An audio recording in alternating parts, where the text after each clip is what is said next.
RTC కార్మికుల సమ్మె నేపథ్యంలో రాష్ట్రంలో ఉద్రిక్త పరిస్థితులు నెలకొన్నాయి. శంకర్ గౌడ్ మృతితో ఒక్కసారిగా పరిస్థితులు మారిపోయాయి. తాజాగా సెక్రటరియేట్లో మంత్రుల సబ్ కమిటీతో ఆర్టీసీ జేఏసీ నేతలు సమావేశమయ్యారు. ఇదే అంశంపై కంప్లీట్ డీటెయిల్స్ అందిస్తారు మా కరెస్పాండెంట్ శేఖర్. సచివాలయం నుంచి అందుబాటులో ఉన్నారు. శేఖర్, చెప్పండి, దాదాపు 3 అంశాల దగ్గరే 3 డిమాండ్ల దగ్గరే ఈ స్తబ్దత అనేది కనిపిస్తూ వచ్చింది. నిన్న శంకర్ గౌడ్ ఆత్మార్పణ చేసుకోవటం కూడా కొంత కలిసివేసిన పరిస్థితి. ఈ నేపథ్యంలో జరుగుతున్న ఈ సబ్ కమిటీ భేటీలో ఏదైనా ఫలితం వచ్చే అవకాశం ఉందా? సానుకూలమైన ఫలితం కనిపిస్తుందంటారా?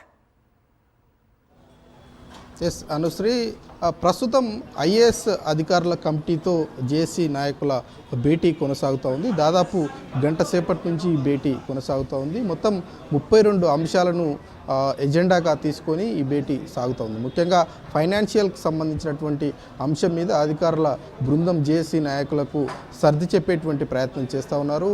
గతంలో 4 వారాల టైం అడిగినటువంటి సందర్భము. అయితే శంకర్ గౌడ్ మృతితో కొంత సమ్మె తీవ్రత పెరిగింది కాబట్టి ఈ చర్చలన్నీ కూడా కొంత కొలిక్కి తీసుకురావాలని, సమ్మె విరమించాలన్నటువంటి అంశాన్ని అధికారుల బృందం జేఏసీ నాయకులను విజ్ఞప్తి చేస్తున్నటువంటి సిచ్యువేషన్స్ ఉన్నాయి. అయితే విలీన ప్రక్రియ మొదలు పెట్టాలి. అట్లాగే జేఏసీకి సంబంధించినటువంటి ఏవైతే సంఘ నాయకులు ఉన్నారో, సంఘానికి సంబంధించినటువంటి ఎన్నికలు ఉన్నాయో ఆ ఎన్నికలు నిర్వహించాలి, గుర్తింపు సంఘాలను గుర్తించాలి అని నాయకులు డిమాండ్ చేస్తూ ఉన్నారు. అట్లాగే పీఆర్సీకి సంబంధించినటువంటి అంశం ఏదైతే ఉందో ఆ అంశం మీద అధికారులు ప్రభుత్వం దృష్టికి పూర్తి స్థాయిలో తీసుకెళ్లట్లేదు, అయ్యేటువంటి ఖర్చును పెద్ద ఎత్తున కూడా ఎక్కువ చూపిస్తున్నారు అన్నటువంటి అంశాలను జేఏసీ నాయకులు అధికారుల బృందంలో జరిగేటువంటి చర్చలో మాట్లాడుతున్నట్లుగా తెలుస్తూ ఉంది.